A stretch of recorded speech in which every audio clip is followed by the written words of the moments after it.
Forgive me, Father, for I have sinned.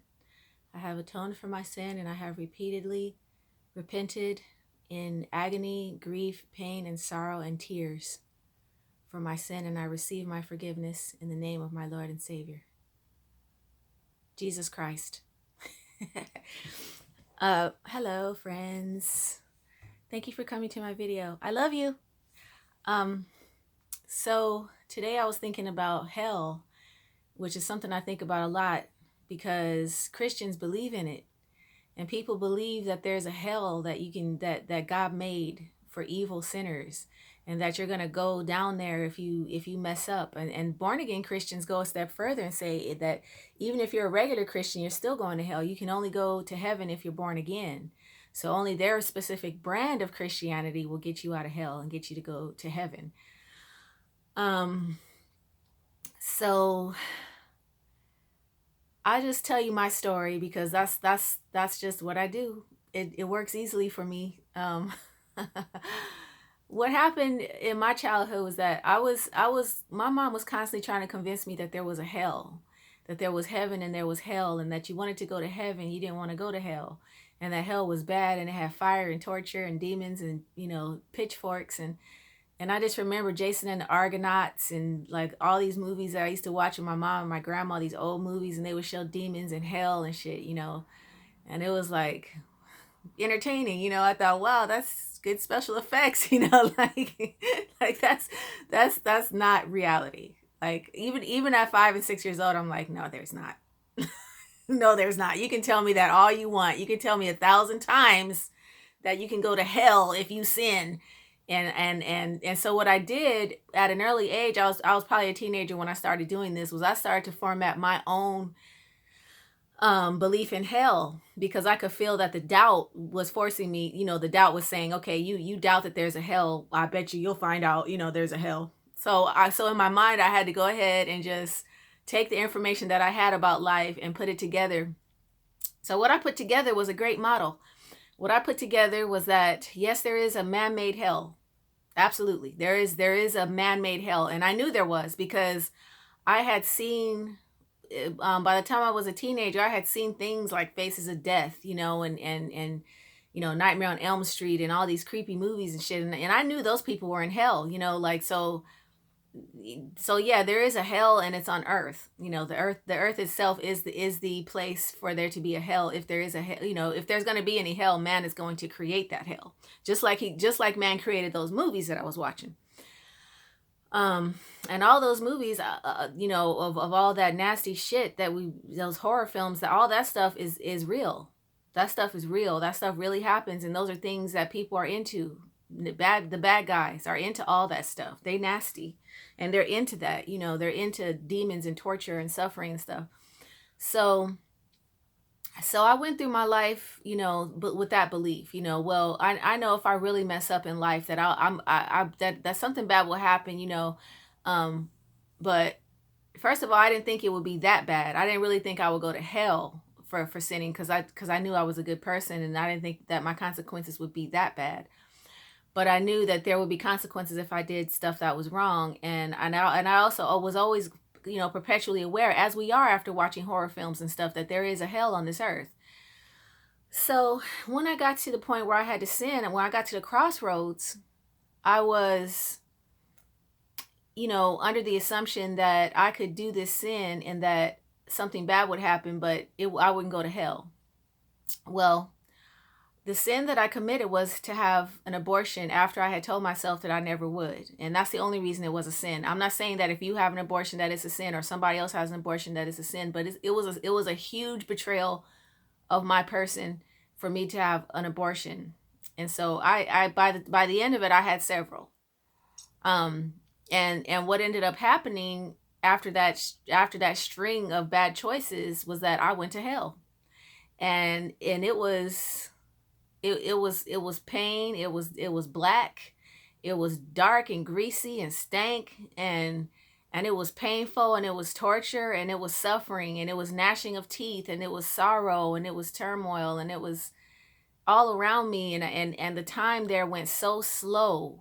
And I was abused, and I was taken advantage of, and I went to hell.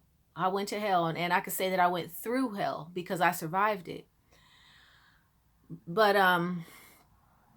what I'm saying is, yeah, that to me is what we do in our minds when we think of hell. Like, even the people, whatever you believe is what you're going to manifest. That's my belief. That's my personal experience, and that's what I believe in. I believe that what you believe and where you place your faith and your trust, that is what will manifest. That's why I'm so against people having so much faith in the Bible, because I think, the Bible structures your mind in such a way as could be helpful, under the right circumstances, but I think it promotes a lot of unnecessary fear. um but there can't be, like what the Bible says, like there's this universal place of hotness. I think they make that, they stage it for people to believe in it. But that's what we do in our minds. We just create something that matches the emotional vibration of that which we're supposed to, we're being pressured to believe in, that we're supposed to believe in. um but I think that if there was actually a hell, and if I had believed in hell, this is the flip side of it, where I'm saying it could be positive, because I think if I had believed in hell, I never would have sinned. I never would have sinned. And so it amazes me that this world is such a believer in hell, because um my goodness, I mean, you just, you look at how passive and how impotent people are, with regards to building their communities and making their own choices and having control over their own lives and stuff. All of that is from sin. All of that is because people don't believe in hell. Not really. I mean, and so I think it's hypocritical for people to preach hell when they don't really even believe in it. I don't think people really believe in hell. That's just my personal, that's my conclusion, because I really don't think that if you had that fear and you had that belief that you would sin. I don't think that you would steal from your neighbors, or that you would allow slave labor to produce your goods, or any of the things. So so there was another point I wanted to make about this, but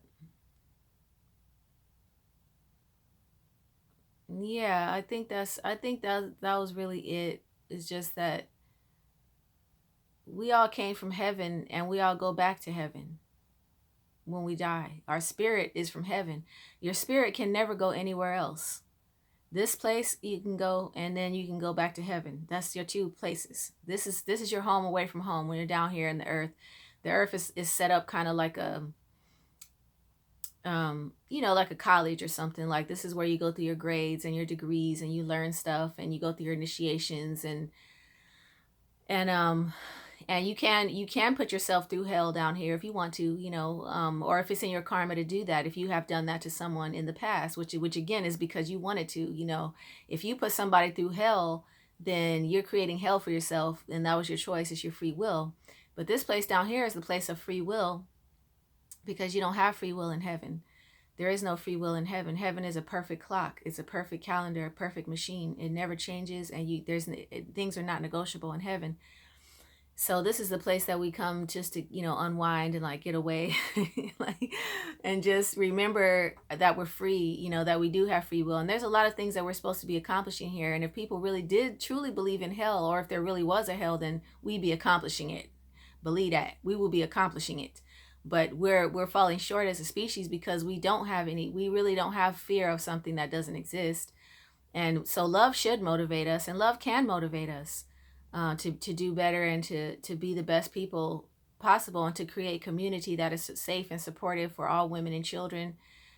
Because in a community like that, the men are obviously safe. I mean, the men are pretty safe anyway, but if the women and children are safe, then the men don't have to get into fights with each other, or have to kill each other, or whatever, because it's the men's job to protect the women and the children. And then that's heaven. That's heaven on earth. And so, yeah, there's not a third location that your spirit goes after you die. After you die, your spirit is gone in a beam of light, like K-Pax. Like, you just out.